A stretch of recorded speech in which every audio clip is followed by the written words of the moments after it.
This is The Instigators, presented by Seneca Resorts and Casinos. Nothing else comes close. We are going to overtime!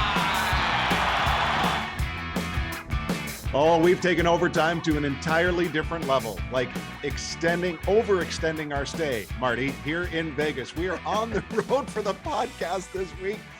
Intentionally, unintentionally, I don't even know anymore. And we have a special guest coming up that I might put it in these terms.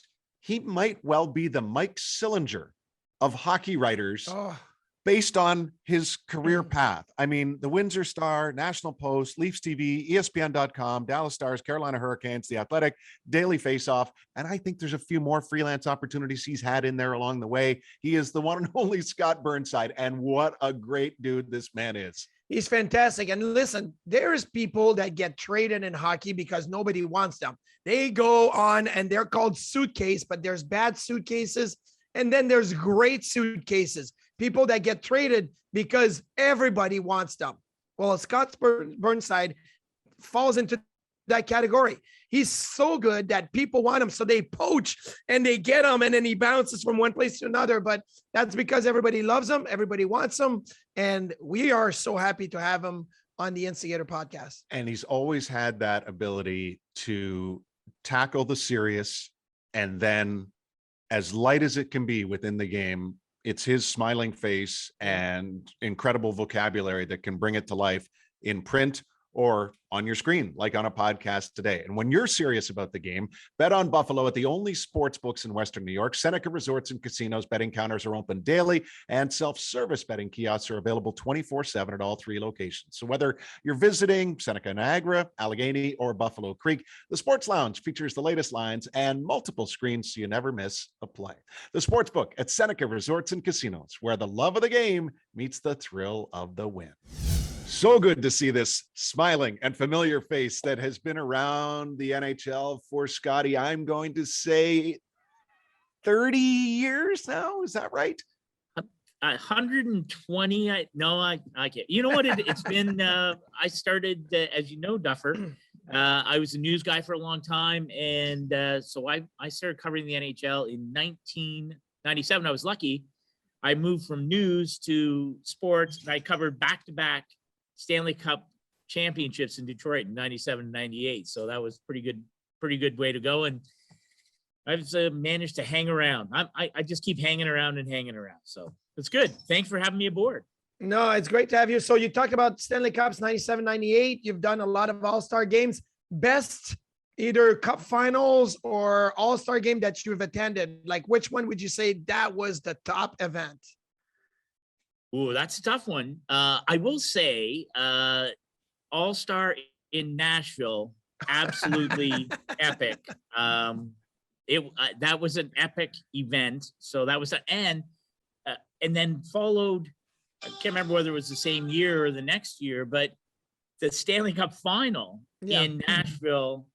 I still remember just the throngs on Broadway in Nashville during that Stanley Cup final against Pittsburgh. And my family was, I remember we were walking by, I think it was Tootsie's, and I think Rex Ryan and his brother were there. And later we got back to the hotel, and it turned out they'd been involved in a scrap just after we passed by. I said to my son, that's where we were. So yeah, Nashville final and all-star, those are pretty good, but I'm lucky, right? I feel very, very fortunate having covered a lot of Stanley Cup final. I did 3 Olympics. I feel very fortunate. They're all, and I sound, it will sound kind of wishy-washy, but honestly, these events, they're all unique in their own sort of special way.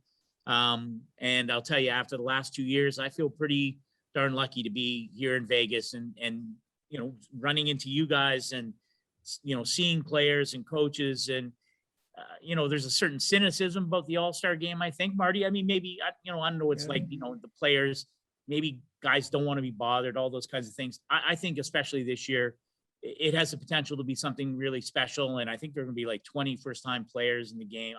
I think it's great. I feel lucky to be here. I wasn't cynical about the All-Star game. I knew I was on vacation for those 3 days because I never got invited. So that was awesome for me. You're an all-star in my heart, though. So. Oh, thank you. Although Duffer had a great idea yesterday. He said, for all the breakaway challenge, why don't they invite all the emergency backup goaltenders around the league and get Great them to idea. face those? Because nobody wants to do it.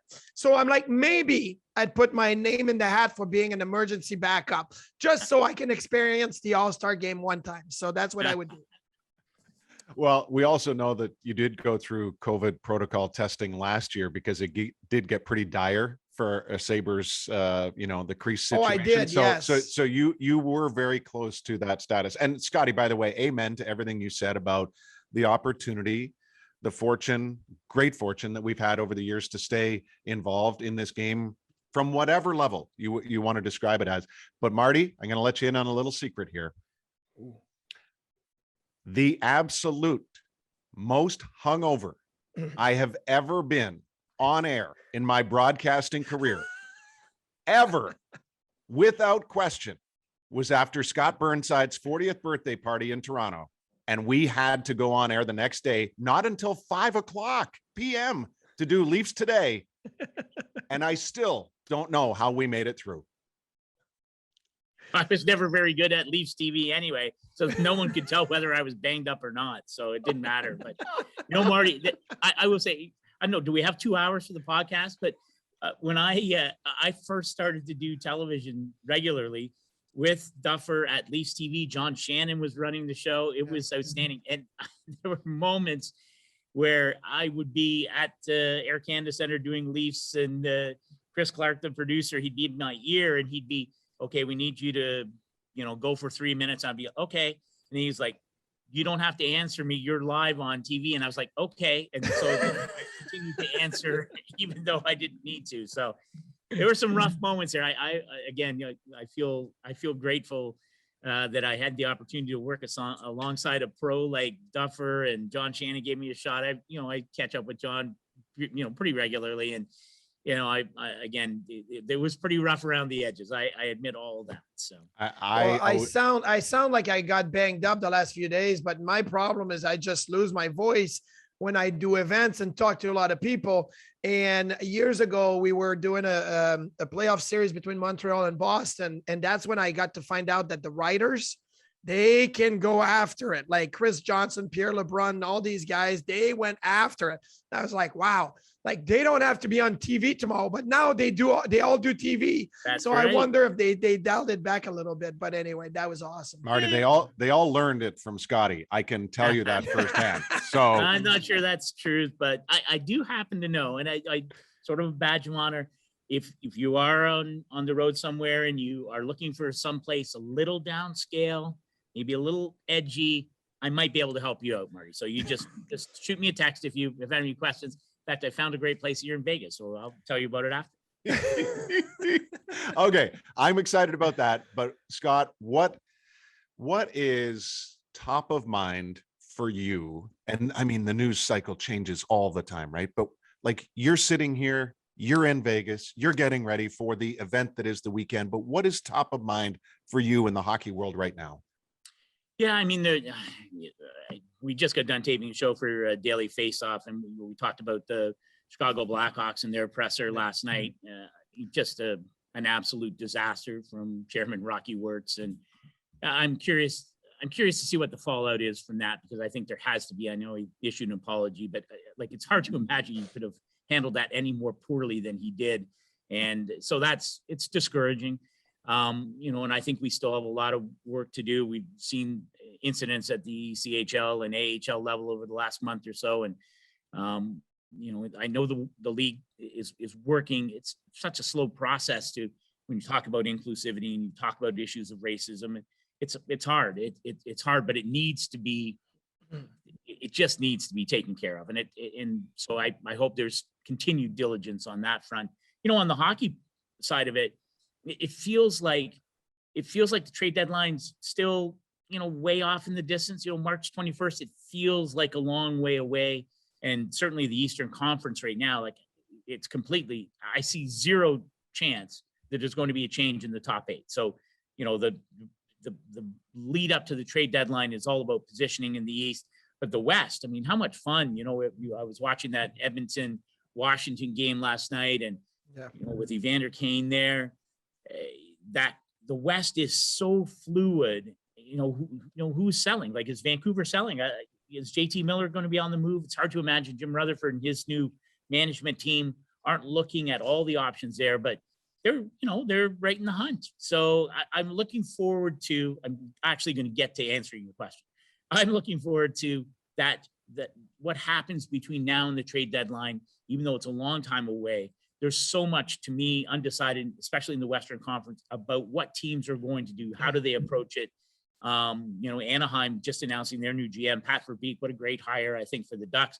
But they've got, two cornerstone defensemen who are going to be UFAs, and Josh Manson and Hampus Lindholm.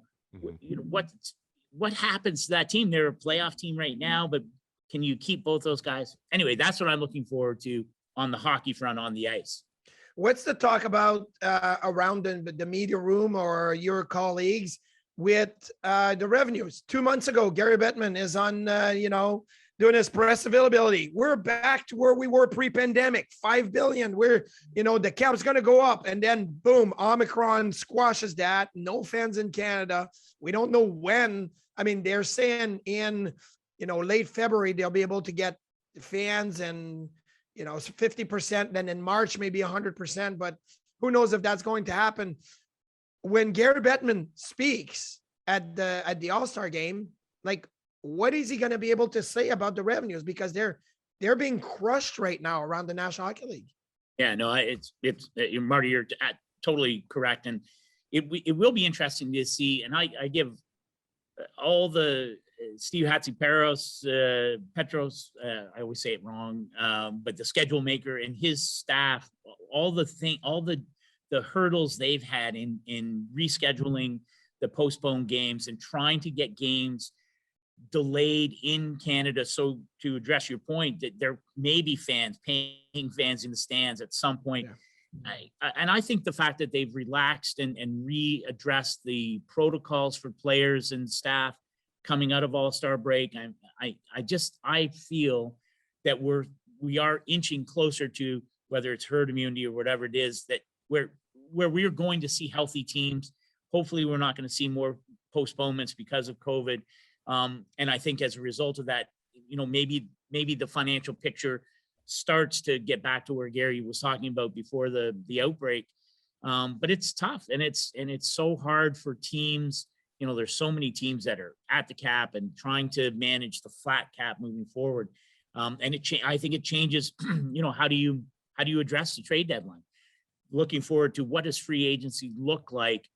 We've still seen defensemen elite defensemen are now in that $9 million range, in spite of the flat cap. So that, elite players are still going to get paid. But to me, it's that middle class player that really is going to get squeezed by this. But Marty, it's hard. And that owners across the board are hurting from this, just like people in every walk of life. So I do hope that we are getting to a point where fans will be able to come back. We'll see a full playoff run, and that maybe it won't be as dire because the NHL was able to use the Olympic break to reschedule games, and maybe more fans will be in seats as we move forward. Boy, Marty, when Scotty just laid out, the players that potentially can get squeezed in a situation like this, all it reminded me of was what we talked about this week on our Instigators show, and how well positioned the Florida Panthers are, with a bunch of really smart deals already on the books for the next year, 2 or 3. And holy cow, like they are in a wonderful position right now. It's impressive. Well, they're lucky because they got one bad deal in net, but they're able to make it live with Bobrovsky right now. But that's the first one that I thought, and then they hit on all the other ones, so that worked out for them. Yeah. So I want to ask you. Look at me, Duffer. I'm hijacking your podcast. Good. I'm curious. What do you guys make of? When you think of the East, and certainly in that Atlantic with Tampa, Toronto, and Florida, pretty, I think, locked into the top 3 spots. I know Boston sort of lurking there, but those are the top 3. I mean, who do you like? I mean, Carolina. I do some content for the Hurricanes, so I spend a lot of time there. man, I love how that team is built. And Yeah. Brendan Moore is just, for my money, the best coach in the NHL. The guys love him there. So, but there's so much. I don't know that there's all that much that separates, the top 2 or 3 teams, if you can identify them in the East, from, whether it's going to be Boston who comes in at number 8, or Pittsburgh or Washington who finishes at 8. Mm-hmm. How do you handicap the East? You go, Marty. Okay, well, I was just gonna say, because I know the Duffers' love for the Toronto Maple Leafs, I'm going to predict here that it could be another first round exit for the Toronto Maple Leafs, which would send Toronto in a complete fire burner frenzy, right? And I think Duffer would probably have a nice little smile on his face when that happens. So again, I think you're right, Scott. It's like crazy to think that the Toronto Maple Leafs, with how well they're playing, could be boom out in the first round, because they'll run into Florida or Tampa right away and it could knock them out. So the East is absolutely crazy. I will say this, and Marty hates too strong of a word, but Marty doesn't love it when I focus on today's approach from some coaches, which is outscore your problems, because he's a believer in defense will ultimately win for Because you. I don't want to deal with anybody else's problem as a goalie. Play the game the right way. I look at 6 of the top 7 teams in the league right now. They are all elite goal scoring teams. I mean, elite. And I don't think it's coincidence that they rank as high as they do. Now, what else we're doing this year that I can honestly say personally, I have never done, because hockey has always been about the points in the standings. Oh, we're 6 points behind. We're 8, we're 2, we're 4. This year, it's all about points percentage. Totally. I've never really cared to look at it, but you have to now because of the 8-game disparity of games played by some teams. And again, all those top offensive teams are all the ones that are over 700 right now in points percentage. Easy. And teams like Minnesota are pushing 800 since Thanksgiving. Like, does anybody realize how good 800 points percentage is? Like, oh my God. So, man, I can't answer it. Carolina's been one of the best for a couple of years now at 5-on-5 goals for and against differential. But Florida, because they score so much, is in there too. I think Toronto has still not hit their peak, and they've just been able to put the pedal down on teams lately when they fall behind. And I know sometimes it's not the best teams, but still, in today's world, you've got to be able to handle when your team blows a 2 or 3 goal lead, but you've also got to have the ability to come back, because it happens multiple times every single night. Teams throw away multi-goal leads. And Scotty, I cannot answer that question. I honestly, what makes me sick about it is that I don't instinctively think of Tampa at the top when they deserve to be the team that should just say, yeah, they'll win it again because they're so good. It's true. I have a hard time saying that. I don't know why. They're so good. I'm totally with you. And I don't know that there's a real, like, I think in the West, it's a different dynamic. So you're going to have the wild card teams in the West, or at least one wild card team. I think, the Centrals, they're likely going to send 5 teams, but certainly Nashville's the real deal, playing very well. UC Saros has been great. And, we know Matt Duchene and Ryan Johansson finally playing exceptionally well for John Hines. St. Louis, Minnesota, Colorado, obviously it's going to win that division, but there is going to be a benefit, I think, in the West to being the top team, maybe an easier matchup in the first round. I know that's a relative term. Mm-hmm. I just don't see that in the East. Like, so if let's say it's Tampa, Carolina ends up as the top seed in the East, and your reward is Washington and Ovechkin and maybe Hart Trophy winner, maybe it's Pittsburgh, maybe it's Boston. I don't know. It's so hard to handicap. I can't wait for it though, because I'm already anticipating what kind of drama there's going to be. You guys touched on it. Like the Leafs, you're right. They're likely going to draw either Tampa or Florida in the first round. And what, is it 50-50? Probably not even 50-50 that they could win that series. It's incredible. So you mentioned Colorado. does Colorado have a goalie problem? Darcy Kemper is got a good record, but I don't know that he's on the same level as Vasilevsky or some of the goalies like that are really stealing games and could steal a series. So, we talked trade deadline that is still 2 months away. Is Colorado thinking, well, we should upgrade in net? Is that too crazy to think that they may have to do that? Yeah, I don't mind the goaltending, and yeah, Darcy Kemper there were some moments early on that you wondered if that, if they'd gone the right way. Although the way Philip Grubauer's played in Seattle for most of the season, I think Darcy Kemper is going to be fine. Pavel Francouz, who's finally able to play after a couple of years, just horrific injury issues. He's the real deal. I think, he's a goalie who could play if you needed him to play. It's interesting though. I was talking to a scout recently and we were talking about Jack Eichel coming into the lineup here in Vegas. And he feels that assuming that Eichel comes back and he's healthy and he's able to play at the level that we've seen him play when he was last healthy in Buffalo, he likes Vegas ahead of Colorado, and he likes them because, Colorado got pushed around that playoff series last year. Now, maybe they learned that lesson. Maybe that's their big, failing that they had to go through to win a cup. But he likes Vegas. He puts them ahead with a healthy Eichel because of the center depth, and they can play a heavier style. Can Colorado play that kind of style in a 7-game series against a team like Vegas or St. Louis, or, Minnesota plays not so much heavy, but really up pace, 4 lines, rolling. I think that's the question for me. Do they need to bulk up on the blue line? Another veteran guy. I mean, he didn't have Eric Johnson last year, and he's such an important part of that. But that's what I'm thinking about. I don't know if it's the goaltending. If Joe Sakic's going to spend assets, my guess it's more, sort of filling in around the edges, veteran presence, something like that. That's my guess. I hate wishing away games because we still have half a season to go, but man, I can't wait for the playoffs. Like, it's going to be so good this year. Tell us about your latest venture with the Daily Faceoff and how it's going, and how, Marty and I just talk about the work done by Frank and collectively all of you to just, I think, launch this with such,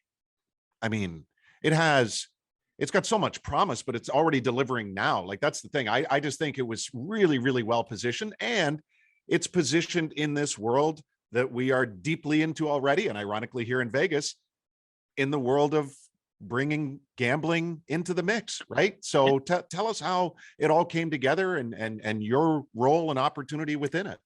Yeah, I'm very tiny cog in that machinery, that's for sure. But no, it's been great. And of course, known Frank Cervalli for years and years, and he's now the president of the PHWA. I was president for a period of time before I ended up in Dallas for a year. And Frank's done a great job, tireless worker. And man, it really is amazing, because in some ways it's keeping up on the news cycle.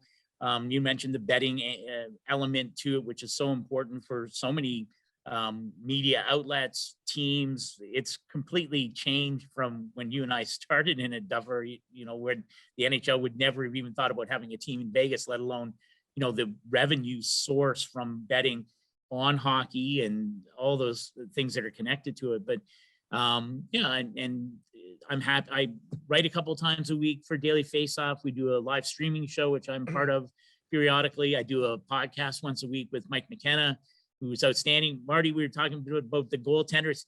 Mike's off. He's in some ball hockey thing now with Spitting Chicklets. Spitting Chicklets Yeah, thing. So that's happening right as we speak. Yeah, he's a little bit concerned about the injury possibility. So we'll see later this afternoon. But it's fun. It's fun for me, to contribute and tell some tales and talk hockey. I have very little to complain about, my friend, but it's fun to see how Daily Faceoff in a short period of time has carved out a niche, and it'll be interesting to see how it moves forward. I think there's a tremendous appetite for hockey content, and whether it's the fantasy end of things with line combinations and starting goalies, or maybe it's a story, maybe it's a podcast. It's all good. I'm happy to be part of it. I'm happy they have me aboard. Well, for me, the biggest thing is even before you joined, Mike McKenna joined, and Frank Saravalli joined, the dailyfaceoff.com was the resource to go and get lines. Like if you played the Dallas Stars, if Buffalo plays Dallas, and you could go and watch the game from the night before and write down the lines, but you're not sure, and maybe you down scour Twitter to see, well, what are the lines for Dallas? Well, you go to dailyfaceoff.com, you click on Dallas, you click on line combination, boom, with jerseys, numbers, names, power play unit, penalty killing unit. It is a resource for the hockey fans. So now that all of you great hockey people are on board, I think it's one of my go-to.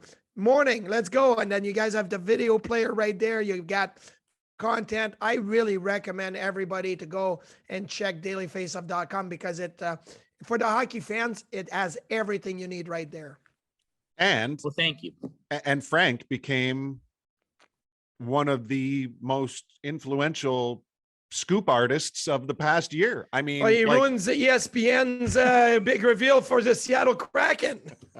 Yeah, I would think there was probably perhaps he was not all that popular in the Seattle front office on the day of the expansion draft. And you're right. I mean, tremendous work by Frank to, we use the term insiders or whatever, but no, he works tirelessly at it, and he's really good at it. And there's a small group of people who are like that. I mean, Marty, you worked with my good friend Pierre LeBrun and Darren Dreger, Elliot Friedman and Chris Johnson, but Frank is.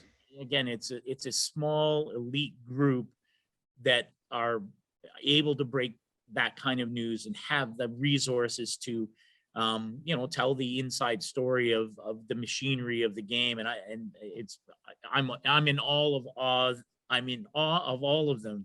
But certainly Frank has done an outstanding job with the Daily Faceoff. Scotty, you mentioned something right off the top that I would love to circle back on here. And let me start it by saying, when I was in my 20s, I can't even begin to tell you how naive and stupid I was now looking back on it. So I don't want to put undue pressure on, today's generation of young players. I also am quick to realize as a parent that young people today are just far more knowledgeable of the world and its issues than we ever were, because the good thing is they learn constantly, whether they realize it or not, what's going on in the world.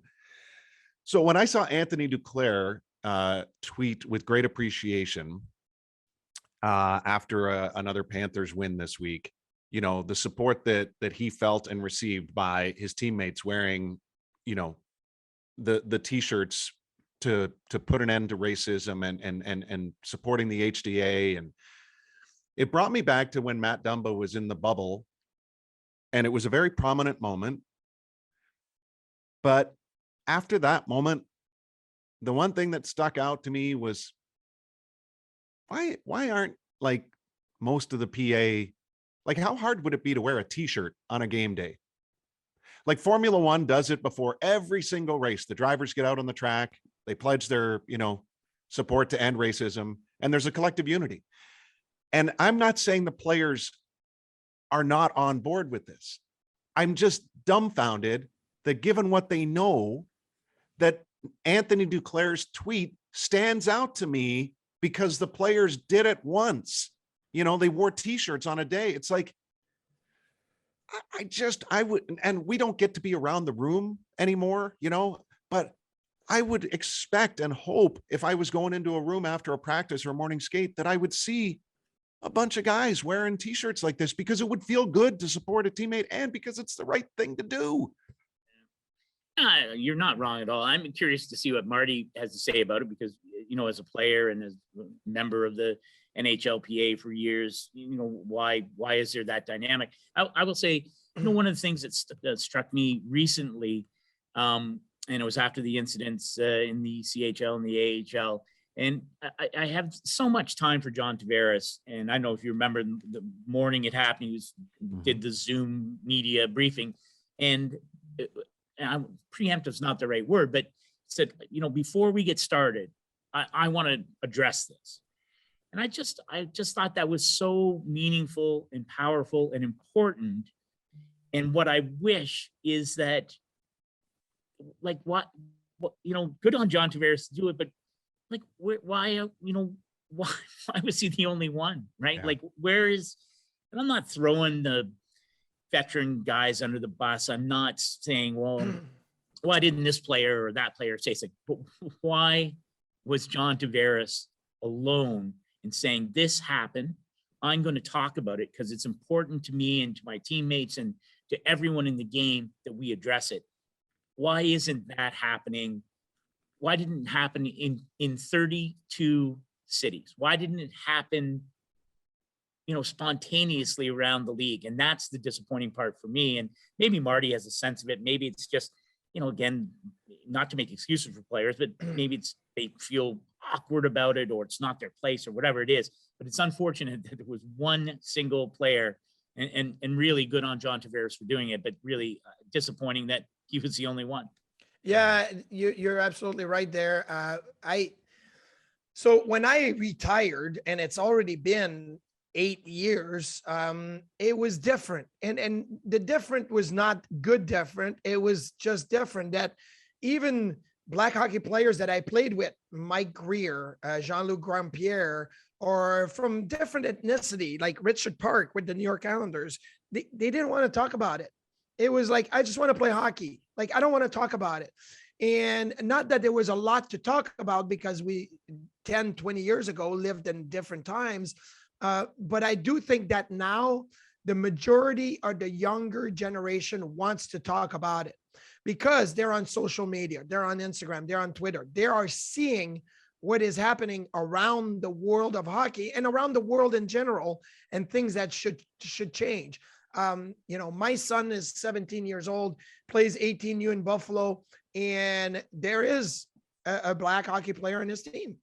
And I can guarantee you this: if something was said on the ice that crossed the line, they would be standing with their teammate, right? And that's obviously the extreme moment. But I do believe that, as Duffer pointed out, T-shirts, awareness, social media interaction, posts, that goes a long way. It doesn't have to be at the moment where you feel that a teammate is attacked by racism that you have to step in there. It has to be an everyday support to move forward, to eradicate not just racism, but sexism and everything else that is affecting our game of hockey and our society right now. So I do agree with with what John Tavares did, just saying, hey, I'm here to address it. And I think a lot more players will, because they're getting trained now by agents, by community relations people, by public relations people. They're being aware of what's going on. I hope so. I hope this weekend and every other weekend that follows is one where we can clearly see, the inspiration and motivation to be better among everyone in the game. Marty, I know you're going to try and hit Scotty with a couple of spontaneous dis or dats. I'm going to, on this particular issue, the last one I'll leave you with, Scotty, is, do you believe that the gap that exists between the HDA and the NHL can be bridged here reasonably quickly, and we can have some meaningful progress from significant parties in this? That's a great question. I don't know, again, I'm a glass half full kind of guy. Yeah. But there's some serious issues there, and there are issues on both sides. So I'm not sure it's that easy, but I think it's critical.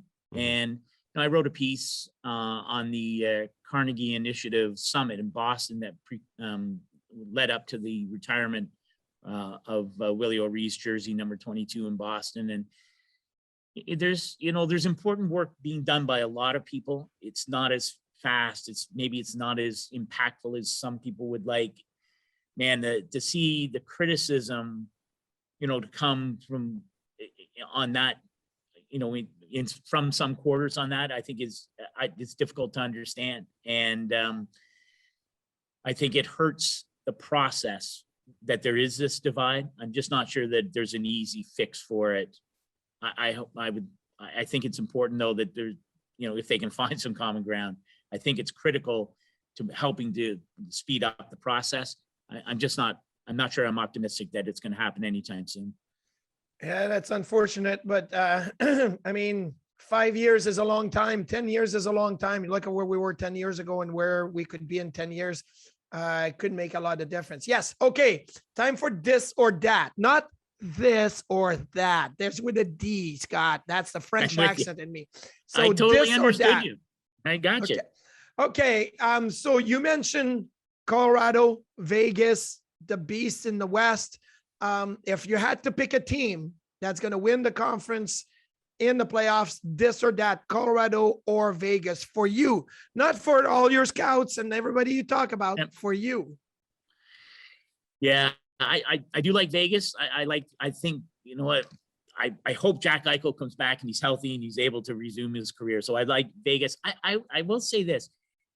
I've been so impressed with the St. Louis Blues. I think Doug Armstrong's done a fabulous job there, and good on Craig Berube, who I thought, listen, the last 2 years have been kind of, so I wondered if there might be some urgency for Craig Berube, because that Doug Armstrong he's not afraid to do anything. And I just love that team. Jordan Kyrou, who's going to be here in Vegas. Yeah. What a great story there. The interesting part for me is Jordan Binnington going to be the starter, come playoff time. I know it's a long time away, but Billy Husso has been so good there. But I like that Blues team. They remind me a little bit. They play a little bit differently now, but they have that same kind of swagger that we saw late in that 18-19 season. And the Blues are going to be a handful. However it goes, the Blues are going to be a handful. I don't know if they could knock off either Vegas and Colorado in a 7-game series, but the Blues are a team I would watch very closely. Well, Duffer would say Minnesota is a team to watch closely. So, totally agree. Totally but that agree. Wasn't Duffer. I'm sorry. Minnesota Wild were not part of the question, and Scotty took it to St. Louis. I can't control Scotty. He does what he has to do. Okay. How about in the East? There's the Atlantic, which is Florida, Tampa, Toronto. And then in the Metro, I think we can pretty much say Carolina. So this or that, Carolina to win the East, or the trio, the Three Musketeers that are the Atlantic teams, this or that, one of those two. Yeah, I'm with you. And I do provide content for the Carolina Hurricanes. Okay, I know, that's why I'm putting you on the spot. I spent some time there. I think, man, it's so hard. And I do like Florida a lot. I'm not sure. Coming out of that, Atlantic's going to be tough. So I will say this. I love what Carolina has done. That Don Waddell has potential. Now they're tight against the cap, so it may be dollar in, dollar out. But I wouldn't be surprised to see him add in a high-profile defenseman, maybe a John Klingberg. Who knows? I think there's a possibility to make that kind of add in Carolina. Freddie Anderson's just been so outstanding. The depth on that team, and I think they've learned lessons. Right? They've had some hard, disappointments. They lost twice to Boston in the playoffs, and getting beat by Tampa. I think that was a real lesson on what it truly takes. Such a cliche, what it takes to win. I think they've learned that lesson, and I think it's the Canes who come out of the East. Okay, a couple more this or that. Biggest surprise, and I also do a this or that or the other thing. So there's usually like a three-way now. So biggest surprise this year, that Jonathan Huberdeau is leading the league in scoring at All-Star break, that Alex Ovechkin doesn't seem to get older. He has 29 goals at All-Star break, or that Nazem Kadri is 4th in scoring behind Draisaitl and McDavid at All-Star break. So biggest surprise, this, that, or the other thing.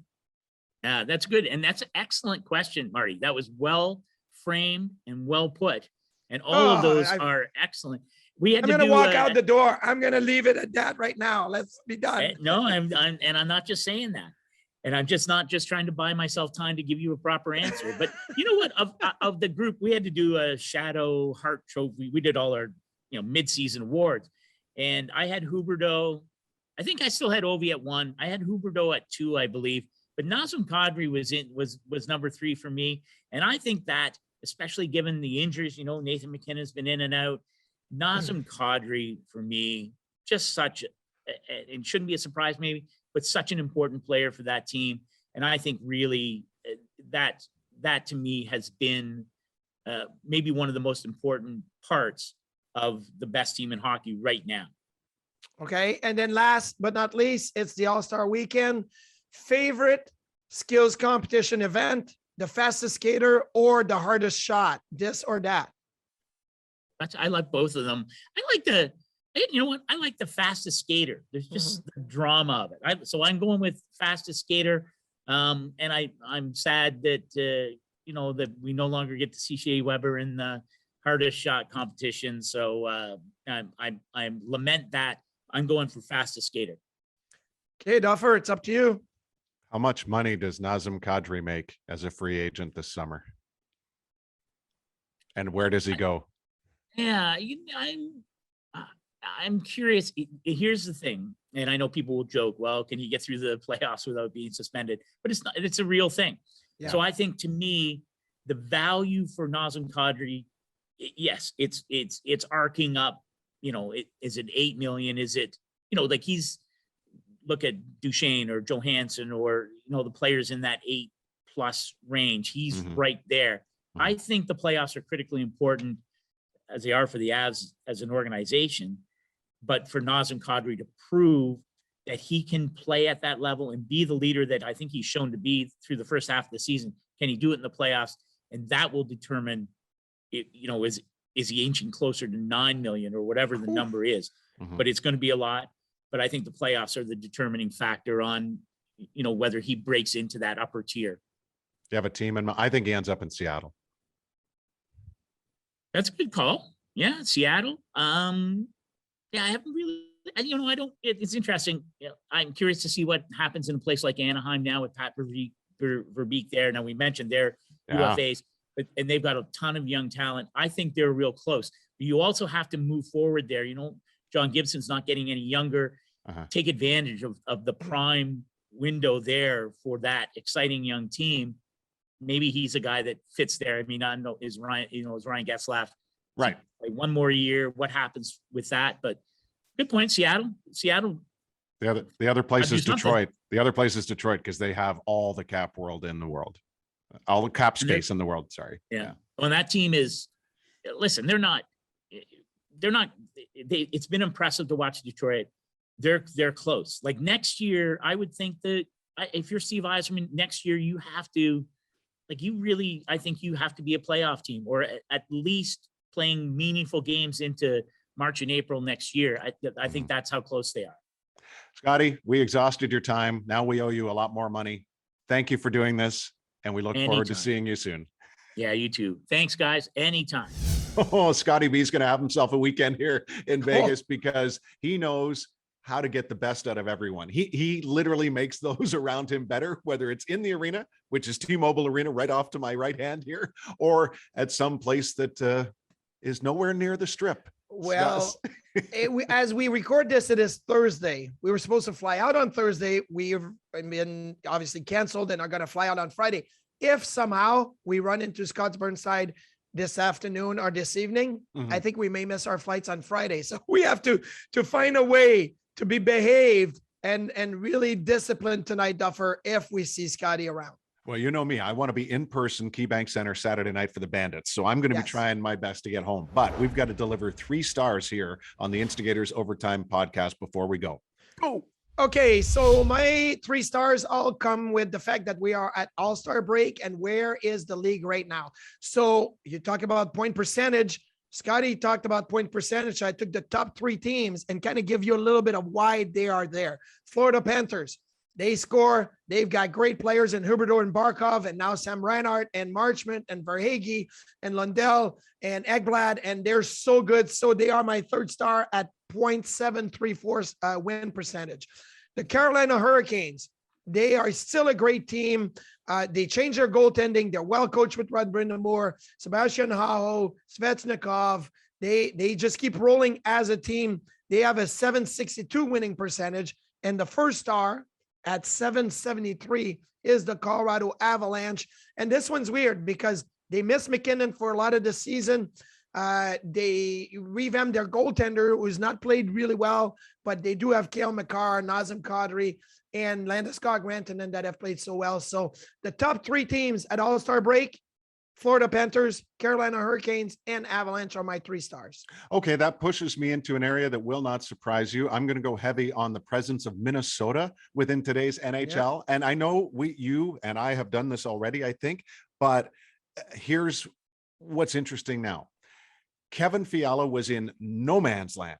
I mean, like about to be exiled from this team through his own play, through his seemingly poor relationship with the coach. He heads into this break riding the NHL's longest active point streak, a 12-gamer, and has become critically important for this team moving forward. Congratulations, Kevin Fiala. He has also found chemistry with the number 2 star this week, which is Matt Boldy. Boldy has produced at a point a game since entering the NHL. Last year, when the World Juniors happened, and we were still living off of the draft the previous year that had produced so many picks out of the development program. Yep. When Matt Boldy appeared on the World Junior stage last year, I said, this guy is more ready than any of the rest of them. I couldn't wait to see him in the NHL. He is unbeaten in regulation. 9-0-1 as a player in the NHL. What an amazing feeling that is. That's usually a goalie stats, but now for Boldy, it's a player stat. What a feeling and what a boost of confidence that must be to come in and deliver like that. And this one is going to surprise you, but it ties in with the man who was our guest today. I believe, and I say this because Scott has always had my utmost respect. I was lucky enough to work side by side with him for days and weeks and months and years, quite frankly, at Leafs TV in Toronto. So I got a better understanding of what it's like to be really good at your job as a writer. Always had tremendous respect for them, but it's like anything in life. The more time you spend next to someone, the more you understand their daily life. Yeah. And I think as it ties in with Minnesota, and I also believe Scott Burnside would probably agree, with all due respect to his good friend, Pierre LeBrun, I think Mike Russo is the best writer in the game today. And if you want to learn anything about hockey in Minnesota, the Wild, the state of hockey, and the NHL, and have it written in such a way that you will carry some of those personal stories with you forever, from The Athletic, Mike Russo is, to me, hands down, the most brilliant writer the NHL has. And every time he has a breaking story, I come away with it. I am so impressed by people with his ability. And so hats off to Mike. Yeah, he's pretty fantastic. There's certain guys, Larry Brooks in New York, Mike Russo, you have the Scott Burnside that you remember as a player, right? When they walked into the room, you kind of looked over the side like, is he walking towards me? Is he going to ask me a question? And yeah, Mike Russo and Boldy and Fiala, very, very deserving 3 stars from you, Duffer. This or that, Friday or Saturday for us to return? Friday, better. I got things to do this weekend, got a couple of youth hockey games. So, maybe you're listening to this on Saturday and you're going to go to Twitter or Instagram and say, where in the world is Duffer and Marty? Did they make it back to Buffalo? I hope that, looking ahead to the future, we do. Remember I told you I packed 12 pairs of pants? This is why they come in handy, Marty. I just hope I have a hotel room for tonight, which we have to go figure out right now. Of course, I made you buy Imodium for me too, so 12 pairs of pants also comes in handy. Little inside info, folks. We'll see you next time on Instigators Overtime, presented by Seneca Resorts and Casinos.